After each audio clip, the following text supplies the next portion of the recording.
रासायनिक अभिक्रिया एवं समीकरण। इस पार्ट में हम लोग सबसे पहले पढ़ेंगे कि रासायनिक अभिक्रिया क्या। सबसे पहले चीज क्या पढ़ेंगे आप लोग? रासायनिक अभिक्रिया। फिर रासायनिक अभिक्रिया के बाद दूसरा चीज पढ़ेंगे रासायनिक समीकरण। क्या पढ़ेंगे? रासायनिक समीकरण। फिर तीसरा पॉइंट रहेगा रासायनिक समीकरण का संतुलन।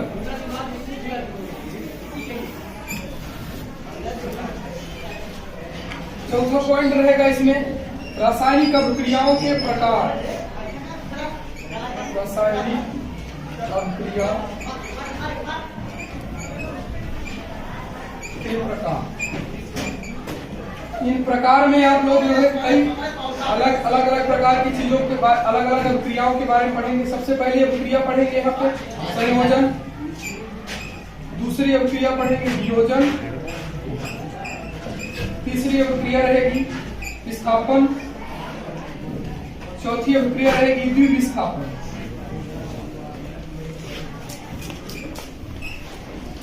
पांचवी अभिक्रिया रहेगी उपचयन। उपचयन माने ऑक्सीकरण।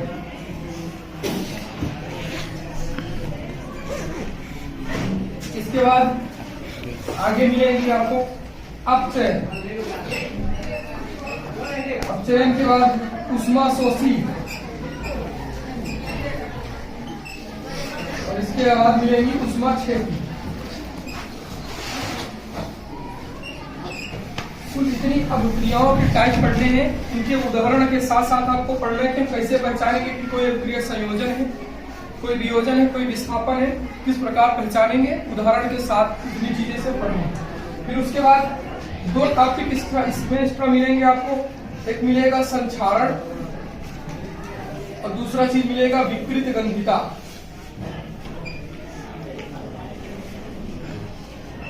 पूरे पाठ का जो रूपरेखा है, पूरे पाठ में आपको जो भी चीजें पढ़नी है वो सारी चीजें आपके पास यहाँ पे लिखी है। सबसे पहले रासायनिक अभिक्रियाओं के बारे में सीखेंगे, रासायनिक अभिक्रिया क्या होती है, फिर रासायनिक अभिक्रिया से रासायनिक समीकरण कैसे बनाते हैं उनको लिखा जाएगा। फिर रासायनिक अभिक्रिया समीकरण को संतुलित क्यों किया जाता है और संतुलन करने से फायदा क्या होता है, कौन सा रासायनिक संयोजन का नियम लगता है संतुलित के लिए, ये सारी चीजें इसमें सीखेंगे। फिर उसके बाद रासायनिक अभिक्रियाओं के प्रकार पढ़ेंगे।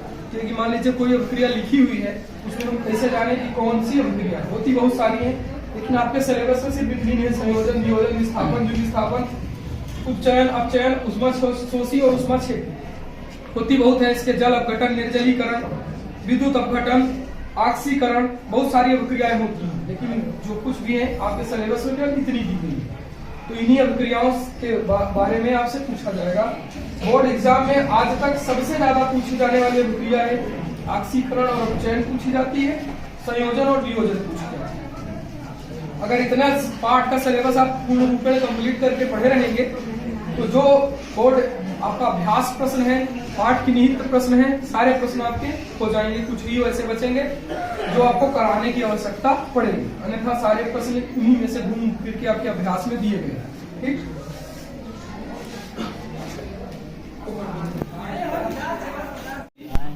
किसी रासायनिक पदार्थ को मिलाते हैं तो मिलाने से एक नया उत्पाद प्राप्त होता है। वो मिलाकर एक नया उत्पाद बनाने की जो प्रक्रिया है वो क्या कहलाती है?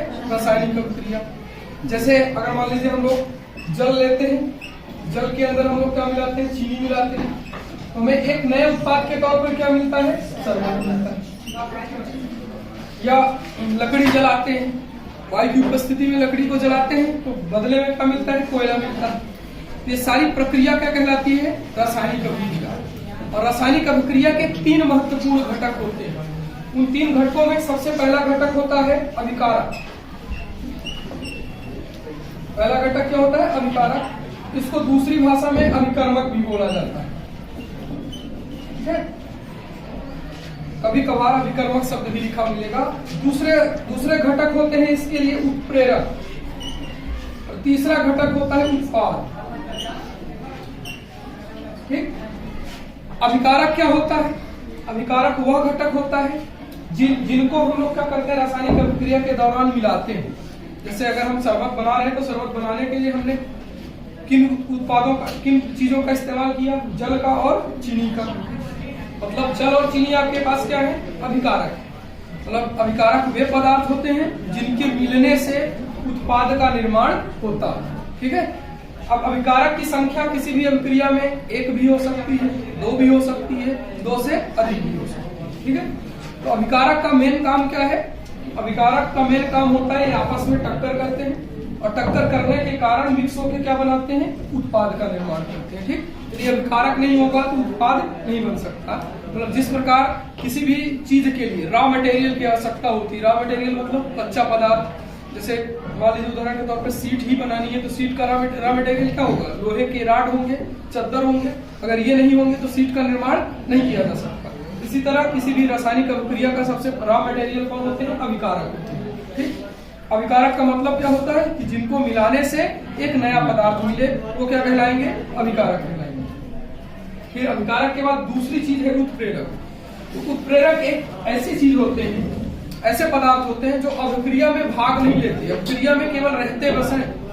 मतलब जैसे आप मान लीजिए स्कूल से, अपने घर से स्कूल आते हो, कहाँ से आते हो? साइकिल से। साइकिल स्कूल पढ़ने नहीं आती, वो करने के आती है सिर्फ आपको आपके मंजिल तक पहुंचाती है।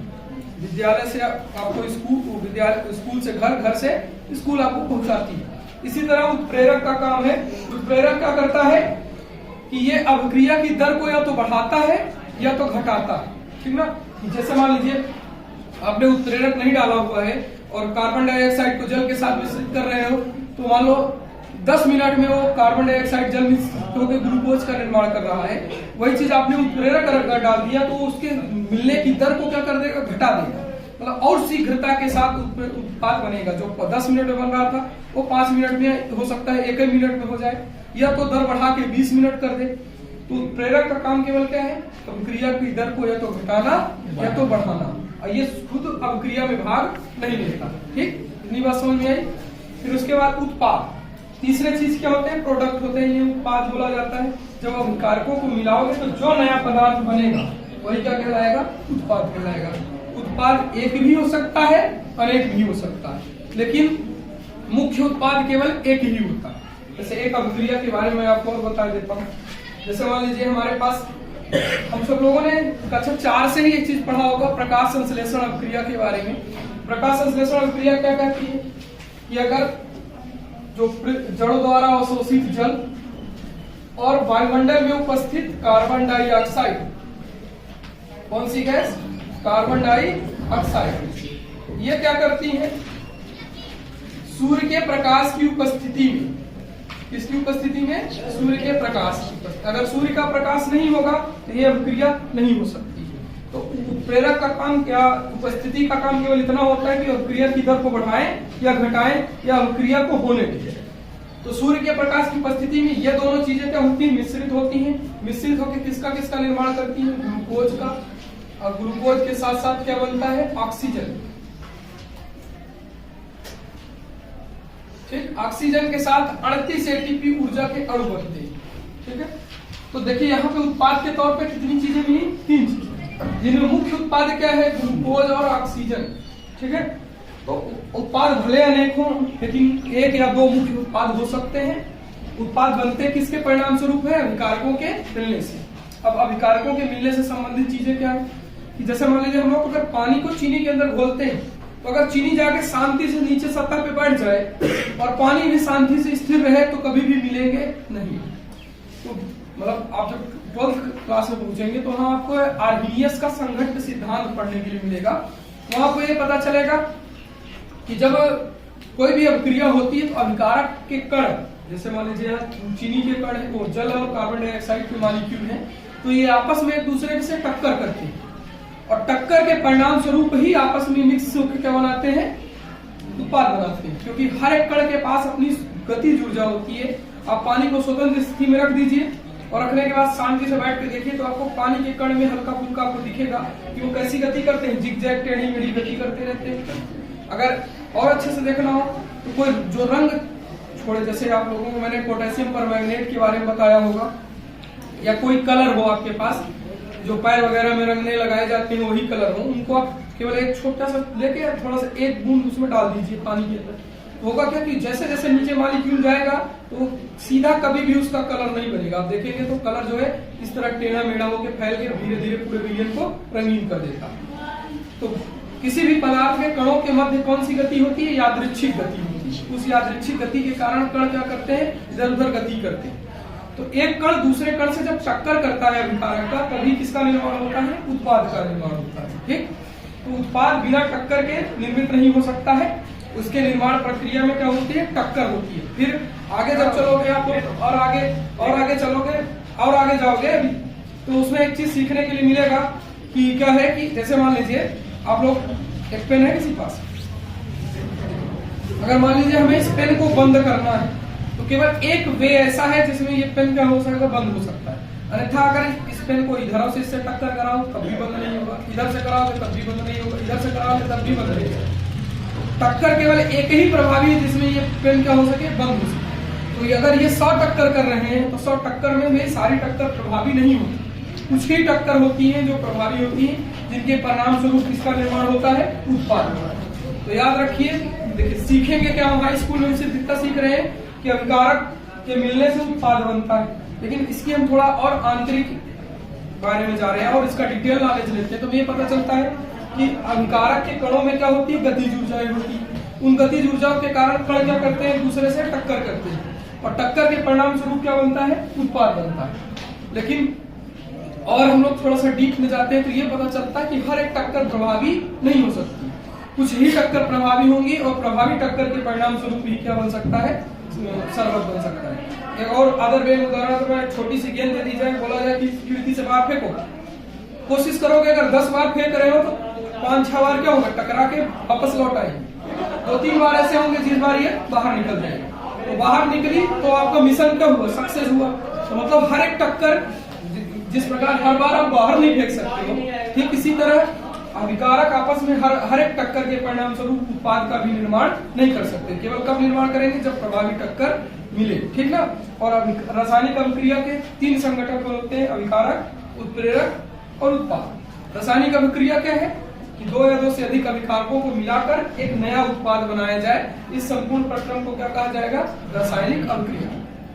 और इसमें उत्प्रेरक का केवल क्या योगदान है कि अभिक्रिया की दर को या तो बढ़ाता है या तो घटाता है, और शेष स्वयं अपरिवर्तित रहता है। वो उसका काम है एक मीडिएटर का काम। जैसे आप इतना अपने साइकिल को समझ सकते हो कि आपको घर से लाके स्कूल छोड़ देती है, स्कूल से ले जाके घर पहुंचा देती है।